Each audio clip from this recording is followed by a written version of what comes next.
사도행전 5장 27절로 32절 말씀입니다. 그들을 끌어다가 공회 앞에 세우니 대제사장이 물어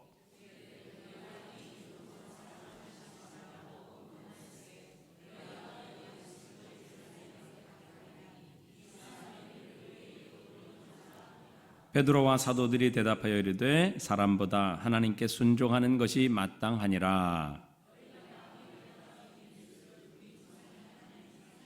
함께 읽습니다. 이스라엘에게 회개함과 죄사함을 주시려고 그를 오른손으로 높이사 임금과 구주로 삼으셨느니라.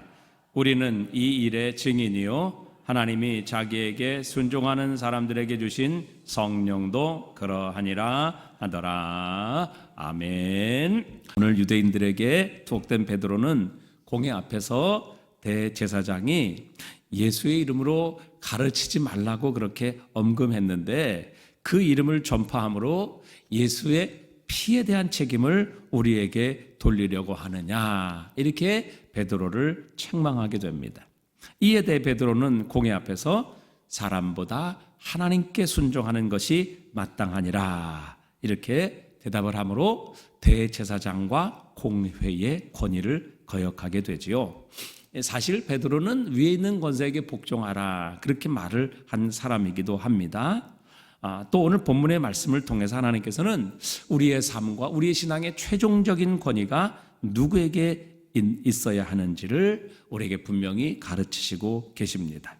우리가 이 세상에 사는 동안 세상의 권세에 복종할 것을 주님은 말씀하셨습니다. 로마서 13장 1절에도 보니까 각 사람은 위에 있는 권세에게 복종하라. 권세는 하나님께로부터 나지 않음이 없나니 모든 권세는 다 하나님께서 정하신 바라, 이렇게 말씀하셨습니다. 그러나 이렇게 하나님께서 정하신 권세, 하나님께서 주신 권세를 남용하거나 혹은 하나님의 뜻과 권세를 거스리려 한다면 우리는 우리의 모든 최종적인 권세를 또 권위를 우리 하나님의 말씀에 두어야 하며 그 하나님께 순종해야 하는 것이 마땅합니다. 왜 그런지 오늘 주님께서는 이 본문의 말씀을 통해서 우리에게 가르치시고 말씀하고 계십니다. 오늘 본문에 보니까 대제사장들은 이렇게 말씀하십니다. 이렇게 말씀하죠. 너희가 나무에, 베드로가 그렇게 말합니다. 너희가 나무에 달아 죽인 예수를 우리 조상들의 하나님이 살리셨다, 이렇게 베드로는 모든 유대인들을 향하여 선포하고 있습니다. 너희가 예수 그리스도를 십자가에 못 박아 죽였지만 그러나 우리 조상들의 하나님께서 그 너희들이 못 박은 예수 그리스도를 바로 죽음에서 다시 살리셨다, 이렇게 베드로와 또 제자들은 예수 그리스도의 부활하심을, 또 예수 그리스도의 복음을 증거했습니다. 유대 지도자들은 이 말씀이, 또 유대인들은 결코 예수님을 마음에 들어 하지 않았죠. 예수님의 모습을 볼 때 자신들은 메시아라 하면, 메시아가 오셨다라고 하면 로마의 압제로부터 자신들을 구원하셔서 정말 이전처럼 다윗의 영광을 회복하고 또 모든 나라와 모든 민족 위에 그런 뛰어난 나라로 자신들을 회복시키셔야 하는데 예수님의 모습을 보니까 너무 무력해 보였습니다. 초라해 보였던 것이지요. 그래서 예수님을 결코 메시아로 인정할 수가 없었던 것입니다. 그래서 예수님을 로마인들의 손에 의해 십자가에 못 박아 죽여버렸습니다. 자, 그렇다면 그들의 생각대로라면 거기서 예수님은 끝나셔야만 하는 것이죠. 그리고 기독교도 사라져야만 했습니다. 예수님을 그렇게 추종하고 따르던 제자들도 이제는 다 고향으로 돌아가 흩어져 버려야 하고 이전의 모습으로 다 되돌아가야만 했던 것이죠. 그것이 바로 유대인들이 생각했고 기대했던 모습이었습니다. 그러나 하나님께서는 유대인들, 사람들이 십자가에 못 박아 죽인 예수 그리스도를 다시 살리십니다. 그분을 죽음에서 끌어올리시고 사망 권세를 이기시고 부활시키셨습니다. 하나님께서는 이 예수 그리스도의 부활을 통해서 예수 그리스도가 옳다는 것, 그분이 하나님의 아들이시라는 것, 그분의 모든 말씀이 진리라는 것을 온 세상에 선포하시고 증명하셨습니다. 그러니까 그분께서 행하신 모든 것이 다 맞다는 것입니다. 그분의 말씀이 진리라는 것이죠. 바로 그것에 대한 증명으로 하나님께서는 예수 그리스도를 죽음에서 다시 살리신 것입니다. 그러므로 예수님이 하나님의 아들이시며 또 이 땅에 오신 우리의 구주가 되시고 그분이 하나님이 보내신 우리의 메시아라는 것을 하나님께서는 예수 그리스도의 죽음에서의 부활을 통해 온 세상 만방에 선포하시고 공포하신 것이죠. 여러분, 이것은 우리에게 무슨 의미를 던져주고 있습니까? 또 하나님께서는 어떤 분이심임을 우리에게 가르쳐주고 계십니까? 여러분, 사람의 끝이라고 결론을 내린다고 해서 결코 그것이 끝이 아니라는 것을 하나님은 우리에게 가르쳐 주시는 겁니다. 사람이 포기했다고 해서 결코 그것이 우리의 삶의 마지막이 아니라는 것이죠. 우리의 삶의 최종적인 결론, 그리고 우리의 삶의 최종적인 손을 들어주시는 결정은 오직 하나님의 손에 있다는 것입니다.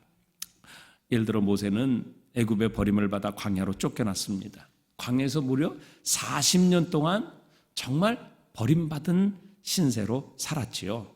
이집트 화려한 왕궁에 거하던 왕자가 하루아침에 광야로 쫓겨나서 거기서 양떼를 치고 동굴에서 잠을 자고 짐승에게 풀이나 먹이며 홀로 남아서 정말 그가 가진 것으로 또 그의 힘으로는 아무것도 할 수 없는 존재로 어찌 보면 버림받은 그런 모습으로 40년을 살았습니다.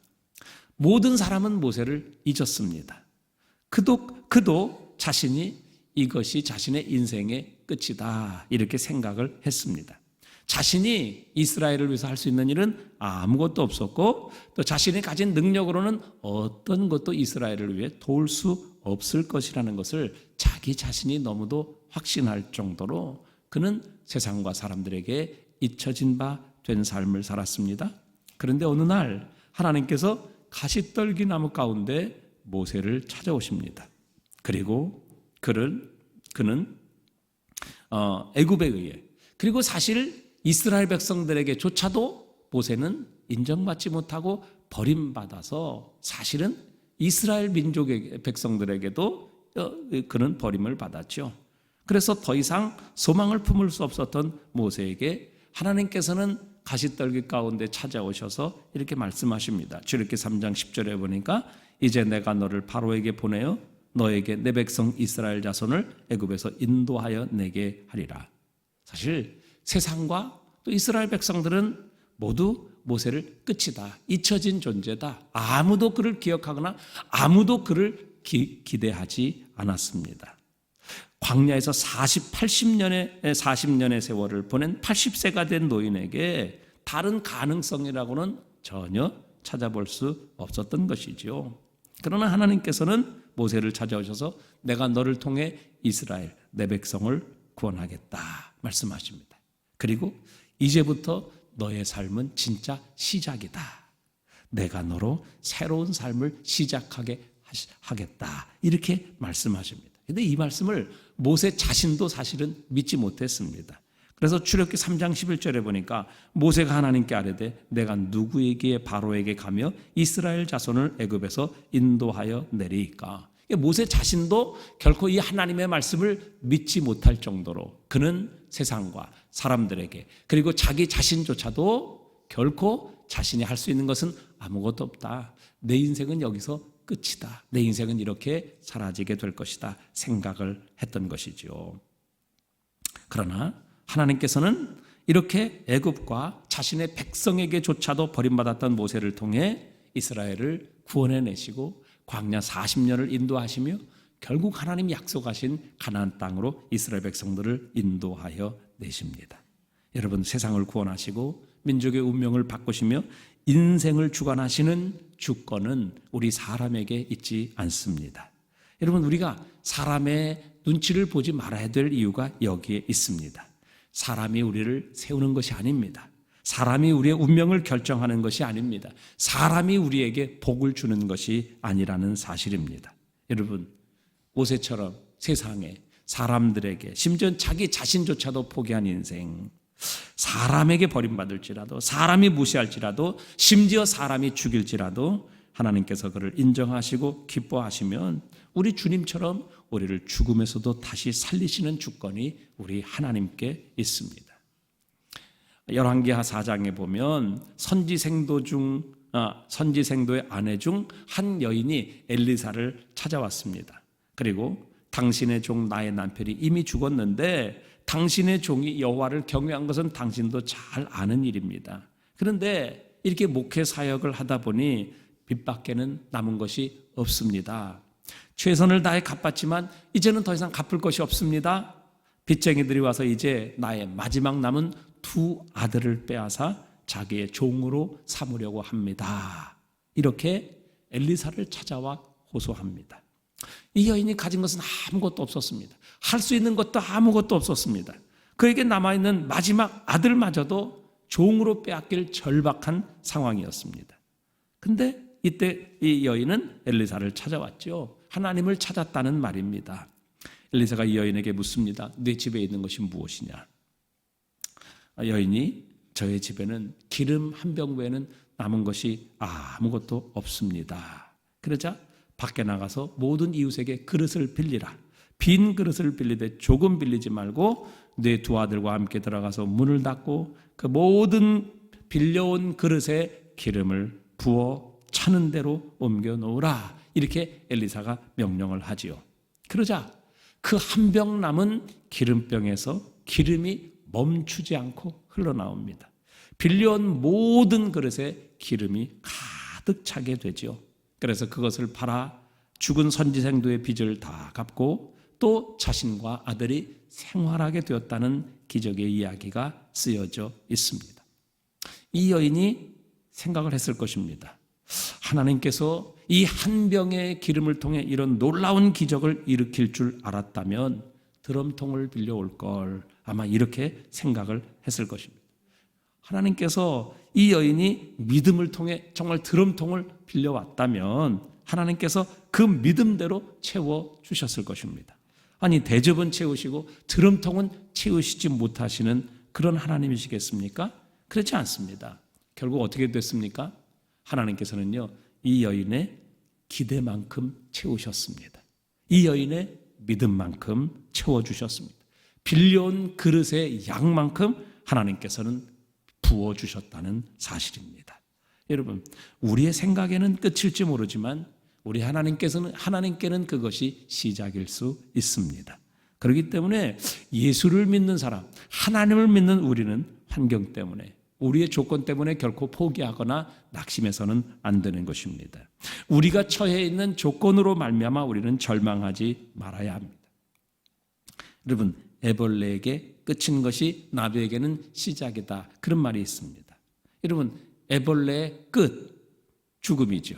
그러나 사실 그 애벌레의 끝에서 결국 나방이 나오고 나비가 나와 하늘을 나는 나비가 되는 것입니다.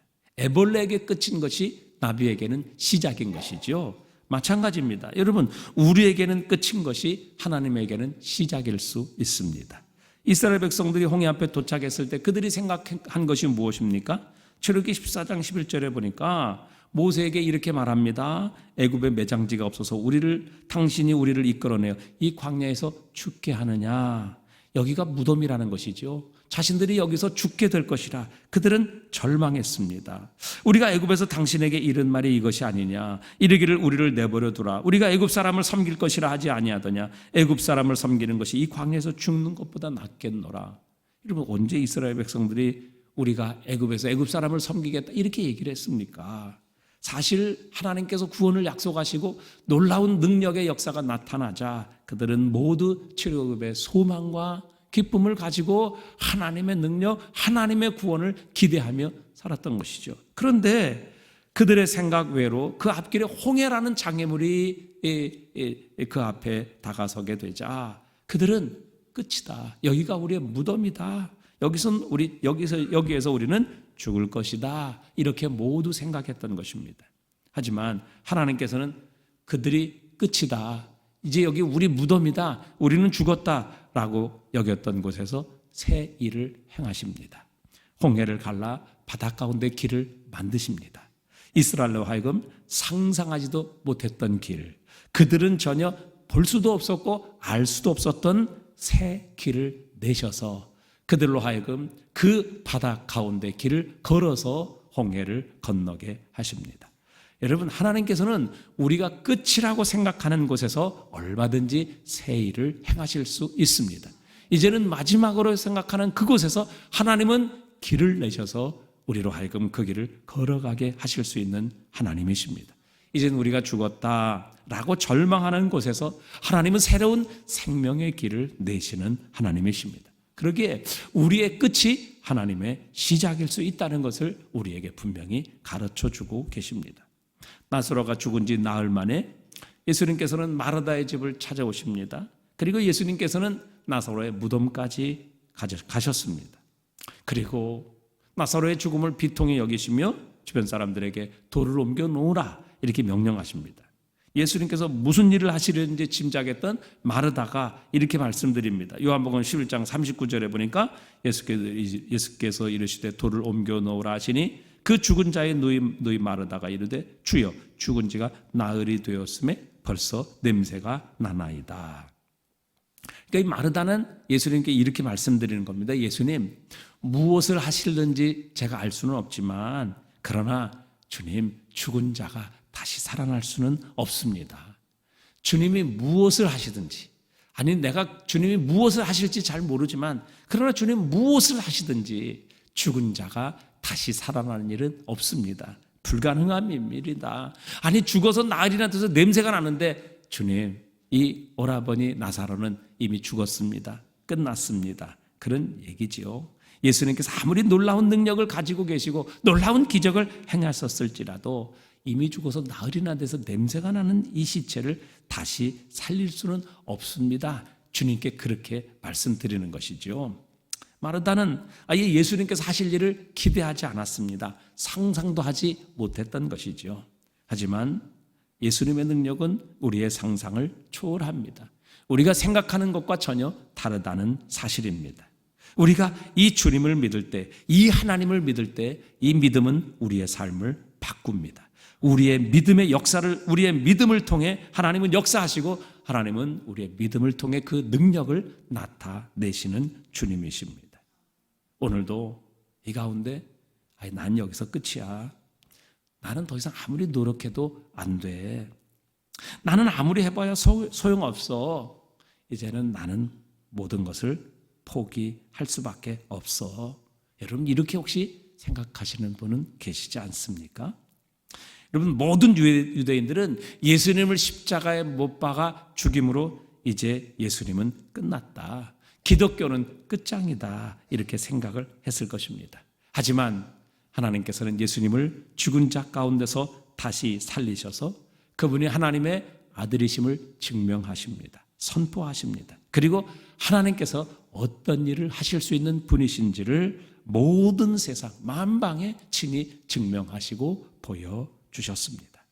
우리가 이 하나님을 기대한다면, 이 하나님을 향해 믿음을 끝까지 놓지 않는다면 우리의 삶에도 이 하나님의 부활의 능력이 나타나게 하실 것입니다. 우리 하나님은 하시지 못할 일이 없습니다. 중요한 것은 우리의 믿음의 부족입니다. 여러분, 우리가 정말 하나님이 어떤 일을 하실 수 있는가 기대하고 믿음으로 그를 붙잡고 있다면 여러분, 우리는 나사로에게 일어났던 이런 놀라운 기적, 모든 사람들이 주님 이미 죽은 지 나흘이 돼서 시체가 썩어서 냄새가 납니다. 주님 무슨 일을 하실지라도, 무슨 일을 하실지 모르지만 그러나 주님 어떤 일을 하실지라도 우리 오라버니가 살아나는 것은 불가능합니다. 여러분, 이런 불신앙을 우리 하나님은 원치 않으십니다.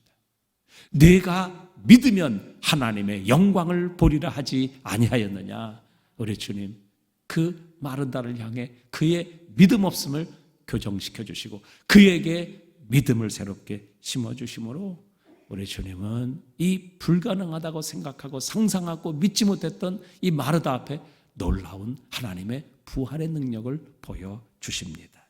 오늘도 여러분 사람이 다 끝났다고 하지만 하나님은 모든 사람이 끝났다고 하는 예수 그리스도의 죽음, 죽은 지 사흘이나 된 예수 그리스도를 죽음에서 다시 살리심으로 하나님이 어떤 능력과 권세를 가지고 계시는 하나님이신지를 보여주십니다.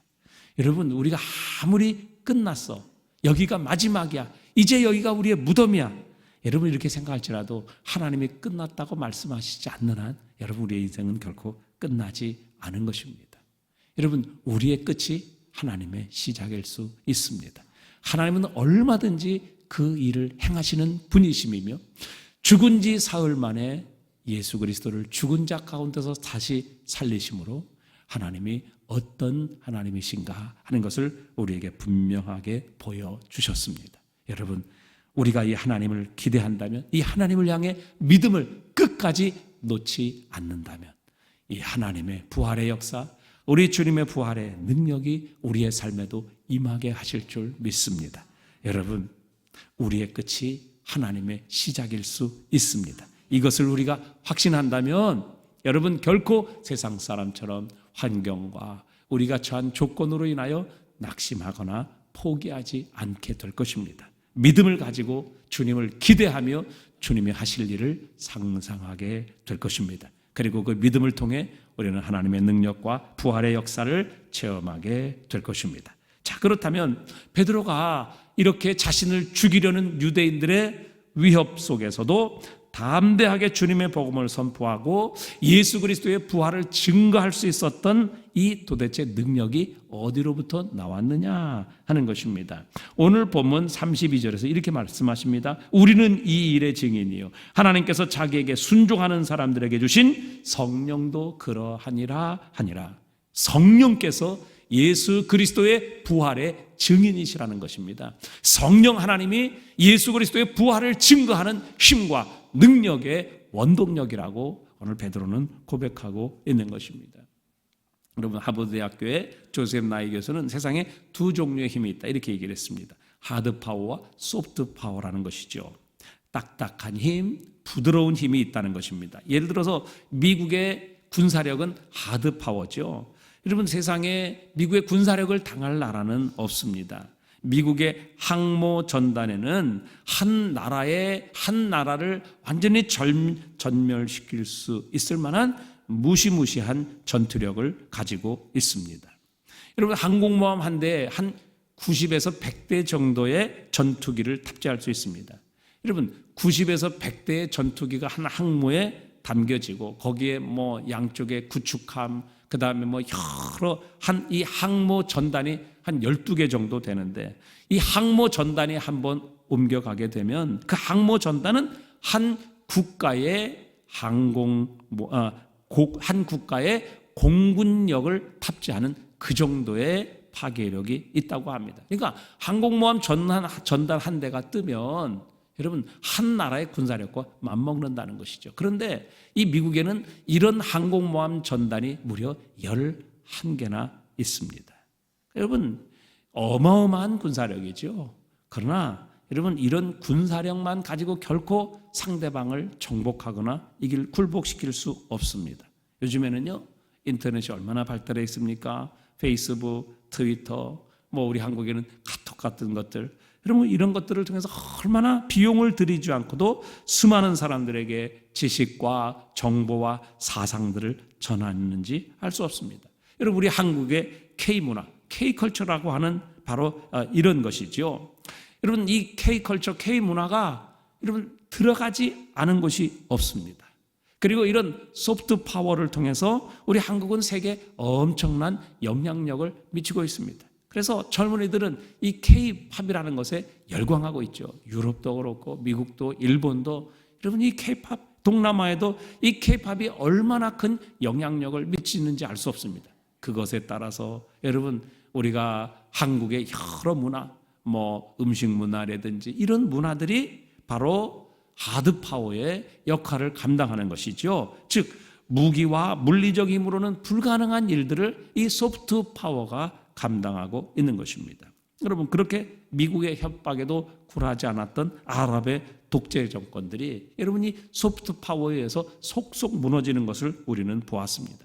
인터넷이나 페이스북이나 또 이 여러 매체들을 통해서 여러분, 아랍의 봄이라고 일컬어지고 있는 튀니지, 이집트, 바레인, 요르단, 사우디아라비아, 수단, 모로코, 여러분 이런 정말 강력한 이슬람 독재의 나라들이 개혁이 일어나고 대통령이 쫓겨나기도 하고 분쟁이 종식되고 독재 정권이 막을 내리는 이런 역사들이 일어났습니다. 여러분, 이건 미국의 군사력 갖고 될 수 있는 일이 아닙니다. 그런데 이런 소프트 파워가 그들의 세계 속에 들어가게 되자 무기가 할 수 없는 것, 즉 하드 파워로 할 수 없는 것을 돈 하나 들이지 아니하고 그 사회, 그 국가를 변화시키는 놀라운 힘을 발휘하게 된 것입니다. 여러분, 중국이 언론을 통제하는 이유도 여기에 있죠. 많은 중국에서 우리 SNS를 통제하고 또 그들이 마음대로 자유롭게 그 언론의 이 모든 사상들을 다 그렇게 드러낼 수 있도록 만들지를 않습니다. 왜요? 이런 소프트 파워를 굉장히 두려워하기 때문에 그렇습니다. 그것을 통해서 독재 정권이 무너지거나 혹은 그런 체제가 무너지게 되는 것 바로 제일 두려워하기 때문이죠. 여러분, 북한도 철저한 언론 통제 또 감시합니다. 그래서 한국의 드라마 이렇게 봤다고 여러분 사형시키고 이러는 것들을 우리가 종종 듣지 않습니까? 왜 그렇습니까? 이런 한국의 문화, 즉 소프트 파워가 들어가게 되면 사람들의 생각이 바뀌게 되는 것입니다. 그렇게 되면 결국 그 독재 정권들이 서서히 무너지고 순식간에도 무너지는 역사가 일어날 수 있기 때문이죠. 그래서 여러분, 사실 하드 파워보다 훨씬 더 무서운 것이 이 소프트 파워인 것입니다. 여러분, 교회의 힘도 마찬가지지요. 성도의 능력도 마찬가지입니다. 여러분, 교회가 가진 힘은 건물의 크기나 사람의 숫자에 있지 않습니다. 프로그램의 다양성에 있는 것이 아닙니다. 여러분, 오늘로 치면 여러분 솔로몬 성전은요 수십조 원의 가치를 가지고 있었던 그런 건물이었습니다. 성전의 벽과 기둥, 바닥, 여러분 금, 은, 각종 보석으로 꾸며져 있고 또 덮여져 있던 그런 정말 엄청난 가치를 가진 그런 성전이었습니다. 그런데 솔로몬 성전의 진정한 능력, 진정한 가치는 그 건물의 재료에 있었던 것, 그 건물의 가격에 있었던 것이 아니라 그 성전에 계시는 하나님께 있었습니다. 하나님께서 계시지 않는 성전은 결국 하루아침에 파괴되어 그 모든 성전의 값비싼 기구들, 금과 은과 노수로 된 모든 성전의 구석구석들이 바벨론 군사들에 의해서 뜯겨져 나가고 성전은 아무런 힘없이 무너져 내리게 되었습니다. 마찬가지죠. 오늘도 교회의 능력은 결국 건물에 있지 않습니다. 여러분, 사람의 숫자에 있는 것이 아니라는 사실이죠. 성도의 능력도 마찬가지입니다. 여러분, 교회의 능력은 바로 우리와 함께 하시는 예수 그리스도에게 있습니다. 우리 주님이 보내신 성령 하나님께 있는 것입니다. 유대인들의 하드 파워는요, 제자들과 비교할 수 없이 엄청나게 큰 것이었습니다. 그들은 좋은 학벌을 가지고 있었죠. 또 많은 공부를 했습니다. 제자들이 범접할 수 없는 지위와 능력, 권세를 가지고 있었습니다. 그러나 그들이 가진 하드 파워로는 아무 일도 일어나지 않았습니다. 그러나 이에 비해 제자들이 가진 학벌, 지식, 그들의 가문, 지위, 여러분 제자들은 너무 보잘것 없었습니다. 하지만 하나님의 성령께서 그들과 함께 하셨을 때 하드 파워로는 일어날 수 없었던 일이 일어나게 하셨습니다. 예수 그리스도의 이름으로 안진뱅이가 일어나게 하셨고요, 죽은 자가 살아나게 하셨고요, 놀라운 기적의 역사들이 일어나게 하셨습니다. 그들이 선포하는 예수 그리스도의 복음을 통해서요, 그들이 죄를 회개하고 하루에 3,000명, 5,000명씩 회개하고 주님께 돌아오는 역사가 일어나게 해 주셨습니다. 여러분, 교회와 그리스도인의 진정한 능력은 어디에 있습니까? 우리가 가진 외모에 있지 않습니다. 우리가 가진 소유나 우리가 가진 지위에 있지 않습니다. 우리가 가진 건물의 화려함에 있지 않습니다. 여러분, 그것은 하나님께서 오늘 유대 지도자들을 통해서 우리에게 분명히 보여주고 계시지 않습니까? 오늘도 예수 그리스도로 말미암아 우리에게 부어주신 성령께서 우리에게 임하실 때 여러분, 우리는 하나님의 능력으로 이 세상을 이길 수 있습니다.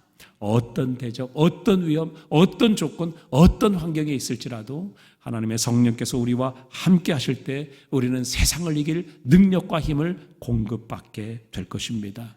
오늘도 이 저녁 우리의 능력은 우리의 가진 외모나 우리의 조건이나 자격에 있는 것이 아니라 우리와 함께 하시는 성령 하나님께 있습니다. 오늘도 이 저녁에 우리가 기도해야 될 것, 성령을 부어 주시옵소서, 충만케 하여 주시옵소서. 성령님을 사모합니다. 성령님을 갈망합니다. 주님, 오순절 제자들에게 오셨던 그 성령의 능력으로 오늘도 이 저녁에 기름 부어 주시옵소서. 그래서 우리의 가진 조건과 또 우리의 모든 환경과 우리의 힘으로 이길 수 없는 이 세상의 모든 어려움과 조건들을 넉넉히 이기게 하시고 우리의 삶을 통해 하나님의 뜻 이루어 주시옵소서. 하나님 영광 받아 주시옵소서. 우리 하나님께 기도하시는 이 새벽 되실 수 있기를 바랍니다. 결론을 맺습니다. 우리의 최종적인 권위는 우리 하나님께 있습니다. 유대인들, 로마 사람들이 죽인 예수님, 자신들은 끝이다, 이제는 모든 것이 끝났다 이렇게 생각했지만 하나님은 예수 그리스도를 죽은 자 가운데 살리십니다. 그리고 예수님의 오름을 하나님께서 최종적으로 증거하시고 증명해 주셨습니다. 여러분, 사람이 뭐라고 할지라도, 사람이 이제는 끝이다, 더 이상 소망이 없다, 이제는 죽었다, 그렇게 선언하고 말할지라도 하나님께서 역사하시면 그곳에서 새 생명이 시작되게 하십니다. 다시 일어나게 하십니다. 모든 결정권은 우리 하나님께 있습니다. 그러기에 하나님이 끝이다 라고 하기 전까지 우리가 포기하지 말아야 할 것입니다. 이 놀라운 능력과 권세를 주시는 분이 우리 성령 하나님이십니다. 이 저녁에도 성령 하나님 임하셔서 우리에게 제자들과 같은 능력을 부어 주시옵소서. 환경과 조건과 대적들로 인하여 낙심하거나 포기하지 않게 하시고 오늘도 성령의 능력으로 하나님 이 모든 환경과 조건, 우리의 대적들을 넉넉히 이기게 하시고 담대히 주의 뜻에 순종케 하여 주시옵소서. 그래서 주님, 우리를 통해 하나님의 나라 임하기를 원합니다. 하나님 영광 받아 주시옵소서. 이렇게 기도하셔서 이 저녁에도 승리하시는 이 밤이 되실 수 있기를 바랍니다.